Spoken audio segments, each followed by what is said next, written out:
अस्सलाम वालेकुम everyone, this is Amjad Ali भुट्टा। आप देख रहे हैं मेरा YouTube channel learn Chinese with भुट्टा। हमारी चाइनीज़ बेसिक वोकैबुलरी सीरीज़ चल रही है और HSK1 की जो हमारी वोकैबुलरी है उसे हम डील कर रहे हैं। उसकी हमारी वोकैबुलरी ड्रिलिंग चल रही है। सो हमारा एक लेक्चर हो चुका है इसके ऊपर, लेक्चर 1, और आज का हमारा जो लेक्चर है ये लेक्चर 2 होगा। लेक्चर 2 की तरफ बढ़ने से पहले ज़रूरी है कि हम एक नज़र प्रीवियस लेक्चर को देख लें ताकि वोकैबुलरी जो है वो हमारे जहन में दोबारा से ताज़ा हो जाए। सो मैं एक मरतबा से लेक्चर 1 की जो वोकैबुलरी है जो कि आप स्क्रीन पर देख रहे हैं इसे पढ़ रहा हूँ, उसके बाद हम लेक्चर 2 की तरफ चलेंगे। नंबर 1 पर जो वर्ड है इसे हम पढ़ते हैं वो मीन्स आई और मी। साथ में मैंने उर्दू जो तलफ़ुज़ है वो भी लिखा हुआ है ताकि आप इसे आसानी से समझ सकें उर्दू ज़बान को इस्तेमाल करते हुए भी, ठीक है। इट मीन्स हम यहाँ पर 3 ज़बानों में अभी इस लेक्चर को डील कर रहे हैं। ये जो आपको एक तो वो जो लिखा हुआ नज़र आ रहा है ये चाइनीज़ पिनिन कहलाती है, PINYIN पिनिन, ठीक है। उसके बाद उर्दू में मैंने उसका तलफ़ुज़ लिखा है और उसके साथ तीसरा जो कॉलम है इंग्लिश में लिखा हुआ है, इंग्लिश लैंग्वेज में। सो नंबर 1 वो मीन्स आई और मी।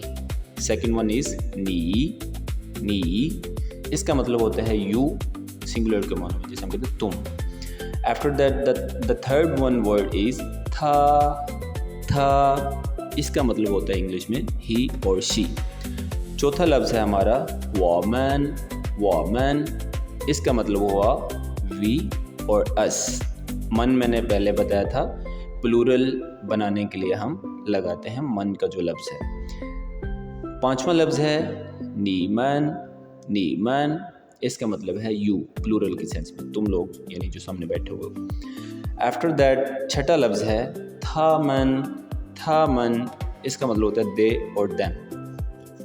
सातवां लफ्ज़ है वाद, द का जो लफ्ज़ है इसका मतलब होता है मेरा, मेरी, ठीक है। जैसे मैं कहता हूँ माइन या माय, सो वादर का मतलब हुआ माय और माइन। आठवां लफ्ज़ है नीदर, इसका मतलब योर्स या योर। नौवां लफ्ज़ है थद, इसका मतलब होता है हिज और हर। हमारा जो सातवां लफ्ज़ है वो है हाउ, इसका मतलब होता है गुड।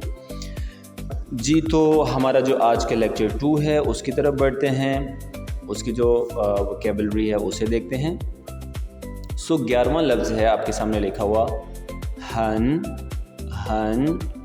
अच्छा, ये जो ह है बेसिकली ये थोड़ा सा ख का साउंड भी आपको फील होता है जब आप किसी चाइनीज़ नेटिव को सुनेंगे।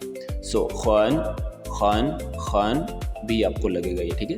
सो खन का मतलब हुआ वेरी, जैसे मैं कहता हूँ खन हाउ मीन्स वेरी गुड। सो 12वां लफ्ज़ है हाउ, इसका मतलब है गुड। 13वां लफ्ज़ है जी चिया, ये जो जे है ये चे का साउंड प्रोड्यूस करता है, प्रोनाउंस करता है, ठीक है जी। सो चिया का मतलब होता है फैमिली, या इसके अलावा एक और इसका मतलब होता है हाउस। जैसे इंग्लिश में या उर्दू में एक लफ्ज़ के कई मीनिंग्स होते हैं, इसी तरह से चाइनीज़ में भी एक लफ्ज़ के मल्टीपल मीनिंग्स हो सकते हैं। 14th जो लफ्ज़ है वो है ये था नहीं से पढ़ेंगे, इसे ता। सो ता का मतलब होता है बिग, ठीक है। अच्छा, चूँकि ये ता में देखिए तो ए के ऊपर जो टोन है ये 4th टोन है, जैसे हम फॉलिंग कहते हैं। सो ये एक झटके के साथ जैसे ता इस तरह से हम पढ़ेंगे, ठीक है। बिग इसका मतलब होता है। 15वां लफ्ज़ है जी श्याओ का मतलब होता है स्मॉल। 16वां लफ्ज़ है जी आज का च च च।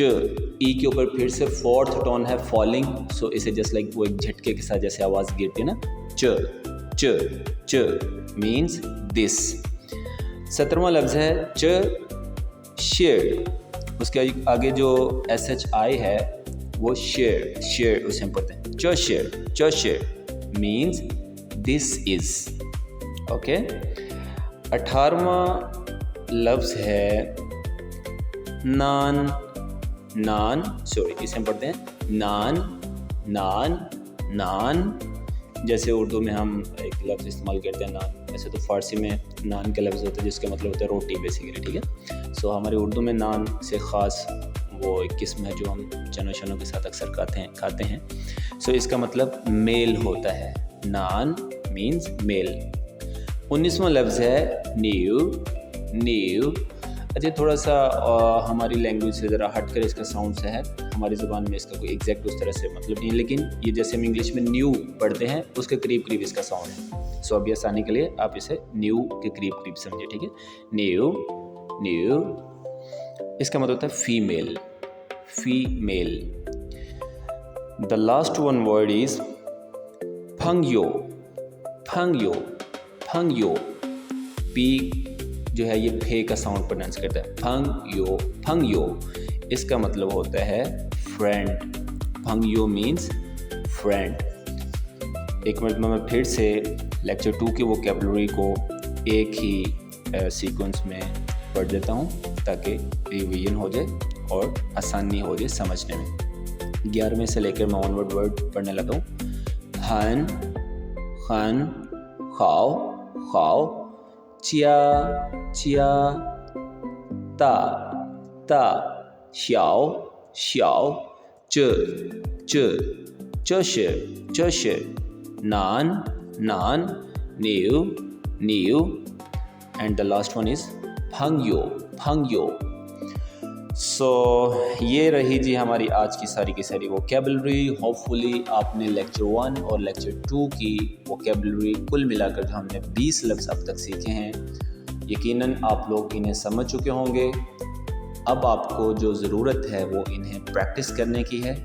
आप इन्हें अपने हाथों से एक मरतबा पिनिन भी लिखें, बेहतर है साथ में उर्दू तलफ़ुज़ की भी प्रैक्टिस कर लें, साथ में जो इंग्लिश वर्ड्स हैं उन्हें भी आप इन्हें जो है वो प्रैक्टिस करें, इन्हें बोलें। जब तक आप किसी भी ज़बान को बोलना शुरू नहीं करते, आप उस ज़बान को सीखना शुरू नहीं करते। The first step is listening, after that speaking. जैसे एक बच्चा होता है, आप शुरू से अगर ऑब्जर्व करें, वो पैदा होते साथ सुनना शुरू करता है, वो सुन के बोलना शुरू करता है। So definitely if you want to learn some language, any new language, definitely आपको उसे सुनना पड़ेगा, आपको उसे बोलना पड़ेगा। प्रैक्टिस एक तीसरी चीज़ है जो उसमें ऐड होगी, तो आप आगे एक्सेल करेंगे, आगे बढ़ेंगे लर्निंग प्रोसेस में। सो बढ़ते हैं नेक्स्ट लेक्चर की तरफ नेक्स्ट वीडियो में। सो आज के लिए इतना ही। होपफुली आपको समझ आ गई होगी। आज के लिए इतना ही। अल्लाह हाफिज़।